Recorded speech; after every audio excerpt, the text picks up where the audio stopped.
कनिष्ठ अनुदेशक रोजगार योग्यता कौशल भर्ती 2024 भर्ती में दस्तावेज सत्यापन की प्रक्रिया पर गंभीर सवाल। भर्ती के दस्तावेज सत्यापन में गड़बड़ी की आशंका के चलते की गई है शिकायत। कौशल नियोजन एवं उद्यमिता विभाग की भर्ती से संबंधित ये पूरा मामला है।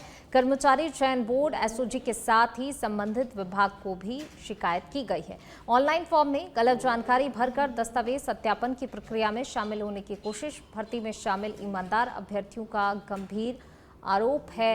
टीओटी का कोर्स आवेदन की तिथि के बाद करके आने का आरोप है, जबकि कर्मचारी चयन बोर्ड की विज्ञप्ति में स्पष्ट निर्देश है। योग्यता को लेकर बोर्ड ने कर रखे स्पष्ट निर्देश जारी। टीओटी कोर्स आवेदन की अंतिम तिथि तक होना चाहिए पूर्ण। कौशल नियोजन एवं उद्यमिता विभाग द्वारा 6 अगस्त 2025 को किया दस्तावेज सत्यापन। कर्मचारी चयन बोर्ड अध्यक्ष से सच पे धड़क ने जाना उनका पक्ष। कर्मचारी चयन बोर्ड अध्यक्ष बोले, हमने डाटा संबंधित विभाग को भेजा है। सच बेधड़क ने पूछा, क्या इस डेटा में गलत जानकारी भरने वालों के फॉर्म नहीं की गई है जांच? बोर्ड अध्यक्ष बोले, फॉर्म की जांच करना संभव नहीं है, विभाग कर रहा है दस्तावेजों का सत्यापन। इधर संबंधित अभ्यर्थी विभाग को भी अवगत करा चुके हैं पूरे मामले से।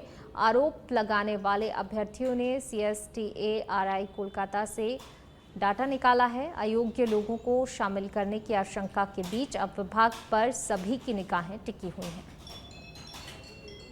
राजस्थान कर्मचारी चयन बोर्ड की कनिष्ठ अनुदेशक भर्ती 2024 डीवी के लिए विभाग में गई हुई है, लेकिन इस बीच डीवी की प्रक्रिया पूर्ण होने के बाद ये जो डीवी प्रक्रिया है इसको लेकर कई सवाल खड़े हो रहे हैं। इसको लेकर जो अभ्यर्थी हैं जो आरोप लगा रहे हैं वो तमाम विभाग, संबंधित विभाग, कर्मचारी चयन बोर्ड के साथ ही एसओजी में इस पूरे मामले को लेकर शिकायत कर चुके हैं। क्या कुछ पूरा मामला है हम जान लेते हैं। ये एक अभ्यर्थी हैं, इसी भर्ती से संबंधित क्या पूरा मामला है? कर्मचारी चयन बोर्ड ने जो भर्ती निकाली 2024 में, उसमें एक अनिवार्य कोर्स है टीओटी, जो कोलकाता द्वारा 100 टर्म करवाया जाता है। विभाग ने कहकर चिल्ला कर, ये देखो विभाग के ट्वीट है मेरे पास, आलोक राज जी ने ट्वीट करके वैसे लेटर जारी करके सब कुछ कहा कि जिन्होंने गलत फॉर्म भरा है, सूचना गलत भरी है, वो अपना फॉर्म विड्रॉल कर ले। लेकिन फिर भी कुछ लोगों ने अपना फॉर्म विड्रॉल नहीं किया। लोगों को उनको बाहर करने के बजाय सरकार ने उनको नौकरी देने का तोहफा दिया, ये कहकर कि वो अपेयरिंग है। जबकि हमने CSTRI कोलकाता में RTI लगाकर ये सूचना मांग ली है कि हमारे पास अपेयरिंग का कोई प्रावधान नहीं है, लेकिन फिर भी हम सभी जगह सूचना दे चुके, विभाग को दे चुके, बोर्ड को दे चुके, लेकिन कोई सुनवाई नहीं।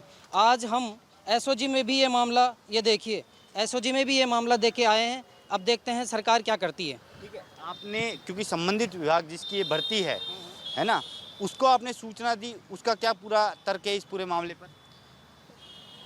उनको हमने सूचना दी, उन्होंने ये कहते हैं, वो हमेशा ये कहते हैं कि हम गलत नहीं करेंगे, लेकिन हमारे पास ये प्रूफ है। देखो डीवी जब उन्होंने किया तो वो कहते हैं कि हम गलत लोगों को नहीं लेंगे, लेकिन उन्होंने ये कंप्लीट, ये देखो इसमें कंप्लीट कर दिया है कि हम परीक्षा की तिथि तक को मान्य करेंगे, लेकिन विज्ञप्ति के अनुसार तो ये होता है, विज्ञप्ति के अनुसार तो ये है कि हम सिर्फ जो फॉर्म भरने की लास्ट डेट है वहाँ तक ही लेंगे। कहते तो वो हैं कि हम गलत नहीं करेंगे, लेकिन रियल में कर रहे हैं वो गलत कर रहे हैं। अब क्योंकि सच बेधड़क ने इस पूरे मामले को लेकर बोर्ड अध्यक्ष से बात की है, उनका ये इस पूरे मामले को लेकर कहना है कि हमारा काम जो है, हमने डाटा भेज दिया है और डाटा अगर आता है और उसमें कुछ मिसमैच होता है, पाया जाता है, तो हम कार्रवाई करेंगे। सर, जब उनके पास टीओटी सर्टिफिकेट था ही नहीं, वो 14 दिन का कोर्स होता है फॉर्म भरने की तिथि में, तो वो भरेंगे क्या? न तो उनके पास रोल नंबर था, न सर्टिफिकेट थी, न कोई मार्कशीट थी, तो उन्होंने किसी ने अपेयरिंग भरा है। अपेयरिंग के लिए कोलकाता ने मना कर दिया। फॉर्म में सारी गलत सूचनाएं भरी गई हैं, जैसे कि ABCD 00 XYZ, उनको सही कैसे मान सकते हैं वो?